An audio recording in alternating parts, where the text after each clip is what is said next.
सब लोगों को यीशु साय प्रेज द लॉर्ड, जय मसीह। आज के संदेश का विषय है टूटे बर्तन की उपयोगिता। यदि हमारे हाथ से शीशे का कप या गिलास गिरकर टूट जाए तो हम क्या करेंगे? संभवतः हम उसे बहुत सावधानी से उठाकर डस्टबिन में डाल देंगे।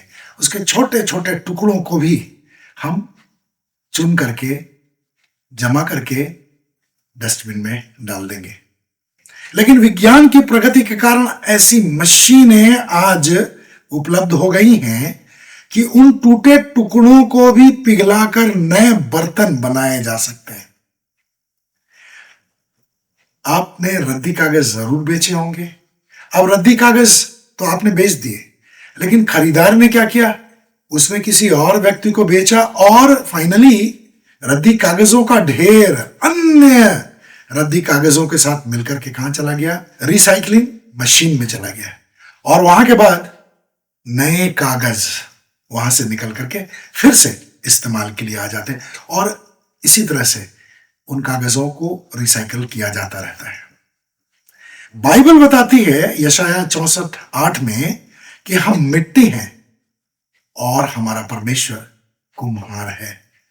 तो मिट्टी का बर्तन टूटता भी है, बिखर भी जाता है, लेकिन आज हम इस बात को देखेंगे कि आत्मिक रूप से जब हम मिट्टी के बर्तन हैं और टूट भी जाते हैं, बिखर भी जाते हैं, लेकिन फिर भी परमेश्वर उन बर्तनों को इस्तेमाल कर सकता है।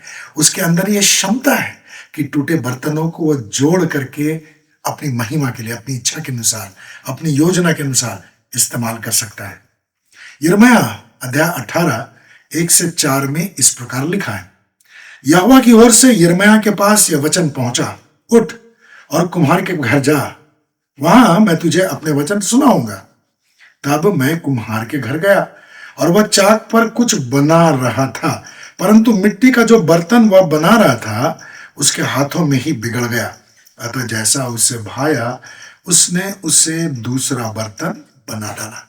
अब जब मिट्टी गीली हो तो कुम्हार कुछ भी चाहे वो बना सकता है। घड़ा बना सकता है, सुराही बना सकता है, गमला बना सकता है, लेकिन वो सूख जाए तो फिर से वो गीला नहीं कर सकता। लेकिन हमारा परमेश्वर ऐसा है कि हमें उसने गीली मिट्टी के समान ही रखा है।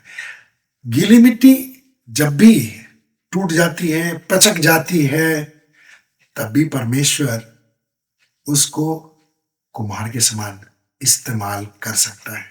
तो बहुत से लोग अपने जीवन में बिखराव महसूस करते होंगे। आपने भी अपने जीवन में कभी न कभी बिखराव महसूस किया होगा। टूटा हृदय परमेश्वर की योग्य बलिदान है। बहुत बार हमारा हृदय टूट जाता है और हम बहुत दुखी हो जाते हैं। बहुत दफा लोग विश्वास तो करते हैं, फिर भी निराश होकर के, हताश होकर के एक कोने में बैठ जाते हैं। प्रभु के सेवकों के जीवन में भी ऐसा समय आता है, लेकिन परमेश्वर का कार्य वहां रुकता नहीं है। परमेश्वर टूटे बर्तनों को जोड़ने की सामर्थ्य रखता है। मैं कुछ उदाहरण आपके सामने रखना चाहता हूं ताकि आपका विश्वास और बढ़े और आप अपने आप को उस समय भी महत्वपूर्ण समझें, मूल्यवान समझें, जब आप ऐसी परिस्थिति से होकर के गुजर रहे हो, जब आपका जीवन एक टूटे हुए बर्तन के समान नजर आ रहा हो। आप दुखी हो, निराश हो, लेकिन फिर भी आपको घबराने की जरूरत नहीं, क्योंकि हमारा परमेश्वर टूटे बर्तनों को जोड़ने वाला परमेश्वर है। पहले उदाहरण के तौर पर मैं मूसा और हारून को रखना चाहता हूं।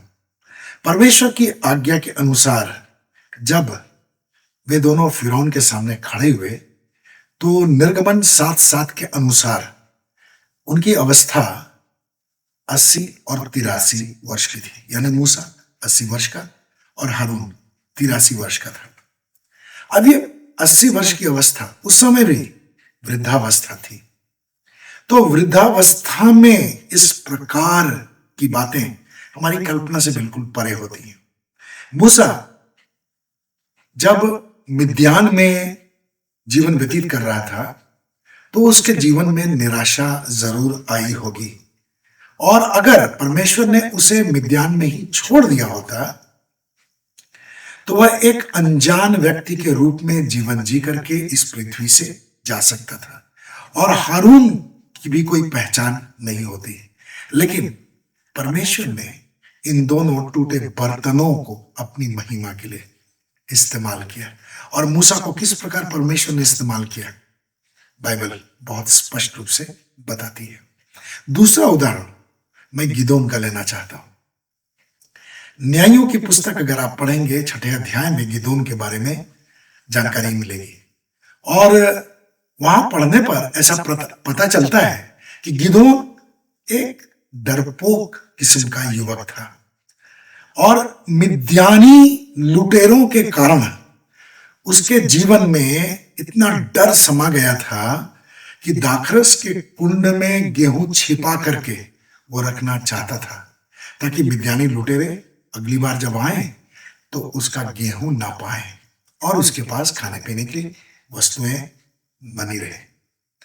तो जब वह इतना डरपोक किस्म का युवक था फिर भी परमेश्वर ने उसे चुना और जिन लोगों से, जिन लुटेरों से वो डरता था उन्हीं के विरुद्ध उसने इसका इस्तेमाल किया, गिदोन का इस्तेमाल किया। और बाइबल बताती है कि किस प्रकार गिदोन ने मिद्यानियों के ऊपर जय प्राप्त की। एलीशिबा और उसका पति जकरिया दोनों वृद्ध थे। इनके विषय में लूका रचित सुसमाचार पहले अध्याय में बताया गया है कि वे दोनों यूहन्ना बपतिस्मा देने वाले के माता पिता बने। तो ये बिल्कुल वृद्ध हो गए थे। एलीशिबा बांझ भी थी और वृद्धावस्था में चरम पर पहुंच गई थी। मानवीय स्तर पर, सांसारिक दृष्टिकोण से उसके लिए मां बनने की कोई आशा बाकी नहीं थी। वह भी एक टूटा बर्तन के समान थी। और जकरिया भी वृद्ध हो चुका था और मानवीय दृष्टिकोण से वो पिता बनने की स्थिति में नहीं था। लेकिन परमेश्वर ने इन दोनों टूटे बर्तनों को इस्तेमाल किया और उन्हें उसने यूहन्ना के रूप में ऐसी संतान दी कि वे दोनों अपने आप को आज भी धन्य समझते होंगे। परमेश्वर को महिमा मिले। अगला उदाहरण मैं मरियम मगदलिनी का देना चाहता हूं। और बाइबल बताते हैं कि मरियम मगदलिनी के अंदर से 7 दुष्ट आत्माएं निकाली गई थी। तो जब तक दुष्ट आत्माएं उसके शरीर में थी प्रतिदिन कई बार वो सताई जाती रही होगी। लेकिन प्रभु यीशु ने जब उसे स्वतंत्र कर दिया तब उसके जीवन के नए अध्याय प्रारंभ हो गए और वो ऐसी महिला बनी जो प्रभु यीशु की मृत्यु के बाद प्रभु यीशु को जी उठने वालों में से देखने वाले में पहली महिला सिद्ध हुई। तो परमेश्वर टूटे बर्तनों को भी अपनी योजना के अनुसार इस्तेमाल करना जानता है। यदि आपको भी ऐसा लग रहा है कि आपका जीवन टूटे हुए बर्तन के समान है तो आपके लिए भी आशा है। विश्वास में बने रहें, धार्मिकता एवं पवित्रता में बने रहने की पुरजोर कोशिश करें।